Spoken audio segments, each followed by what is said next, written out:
Well, hello, clarinet players. We are going to get started by addressing the proper way to put together your clarinet and to get the reed lined up so that you can make a sound that is going to be productive for you and hopefully less frustrating than if your reed's not quite set up right. So when we take the reed out of the reed case, we want to make sure that we are not going to disturb the tip of the reed, which is very fragile. So you get a reed. It'll probably come in a case like this, or the case where it slides out from the end.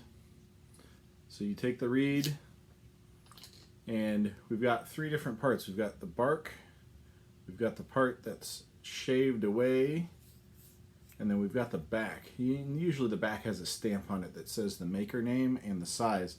The size of the reed doesn't mean how big it is, it actually means how firm the reed is. So the lower the number, the easier it vibrates. The higher number, the more firm it vibrates. As we develop the muscles here and get stronger, we're going to need a stronger reed to make the high notes sound good. But for right now, a 2.5 would probably be just perfect for you. So the reed, the first thing you do when you open your clarinet case is you should get your reed out, put the reed on your tongue, bark side down, and then flip it over, and then even do a little bit of the back. Now, I did that very quickly. What you guys should do is do each side for about 15 seconds to get a nice level of moisture going on the reed. The moist reed helps it vibrate. If you get it too moist, like say if you were to dump it in a cup of water, it can actually super saturate the reed and then it's just dead. It won't vibrate much at all anymore. So I'm gonna put the reed back in my mouth to get it wet enough as I put together the barrel and the mouthpiece, and then I'll show you putting the reed on.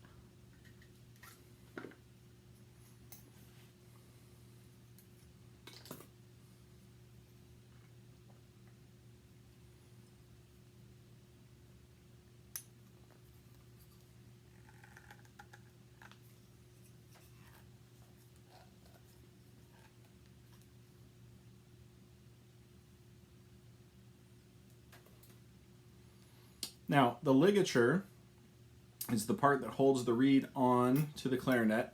My ligature, the screws go on the back side of the mouthpiece. Your ligature, the screws probably go on the front side of the mouthpiece. Either way, the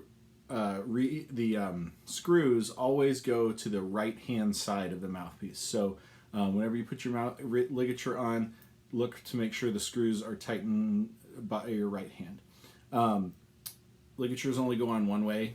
They're tapered, and so is the mouthpiece. So there's a big end and a little end, and that goes on in one direction.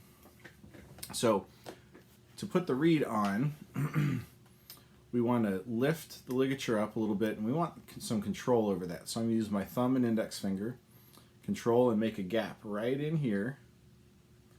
And then that reed goes in.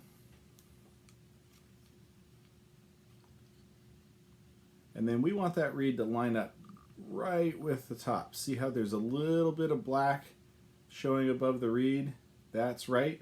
And we want it even left and right, and even up and down. There's a little flat part on the mouthpiece that the reed vibrates against, and that is the section where the tip of the reed needs to go. Now this tip of the reed is really fragile. It's very thin.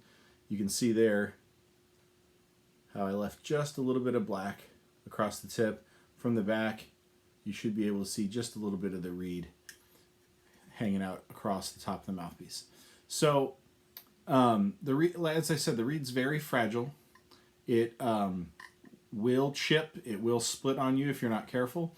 And what happens is this creates a vacuum seal against the mouthpiece, and that's how you make a sound. And if any of that is chipped or cracked, then it doesn't make the vacuum. Now, placing your mouth in the right spot on the reed is kind of tricky. You take a business card or you take a Post-it note and fold it in half and slip it between the reed and the mouthpiece. It's going to get stuck about halfway down the reed. And that's the spot where you're going to feel your bottom teeth with your lip slightly over. Sit underneath that. Now your top teeth go directly on the mouthpiece. And then you close your lips. And then you blow. It's a pretty forceful breath, but it's not as forceful as if you're blowing a party favor at a party or something. So you get.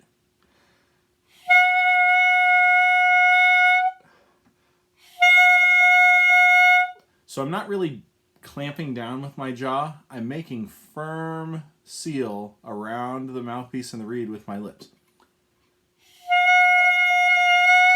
If I bite, listen to what happens to the pitch. It changes.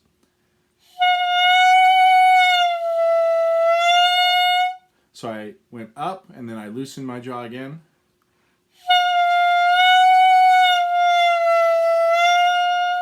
So the shape of your throat and how tight your mouthpiece is really can change your level of pitch. Now I'm going to set that back down in the case for a minute. Remember to always open your case on the floor so you don't drop any of the pieces.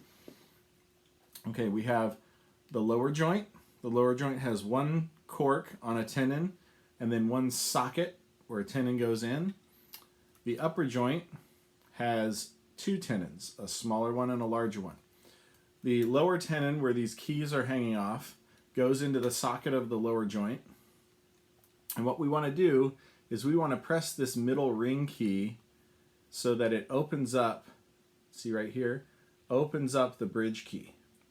And the reason we want to do that is there's a corresponding bridge key on the lower part of the body. And if those two run into each other, they can get bent and then that connection doesn't work. So when you hold it, you grip it by that second key, and then I like to grip the lower joint down here around these larger keys so I don't bend things. And you just wiggle it into place. And the reference is if you look down the instrument and these two bars are in line, then your instrument's in line. Mine's not quite there yet, so I'm looking down and I'm going to adjust it. Now I can see that those bars are making one single line. Let me get in the frame for you.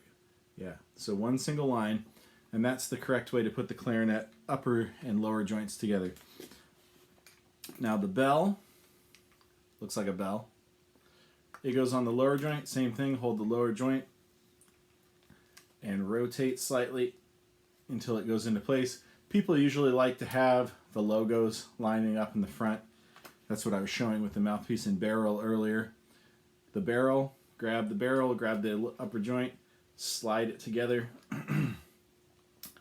and there you have the clarinet fully assembled and ready to play.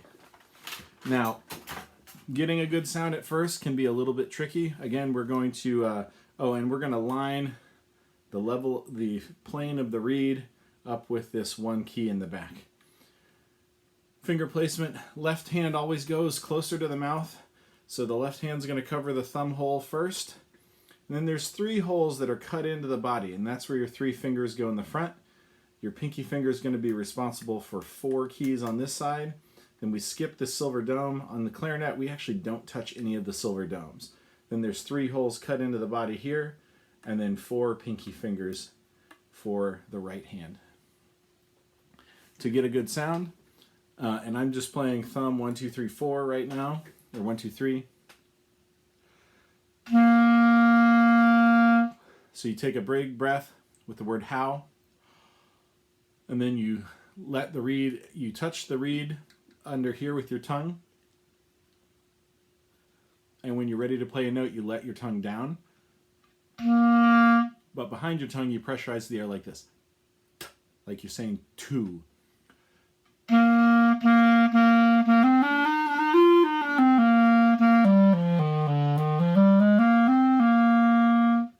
All right, I'll see you in the next video for exercise number 1.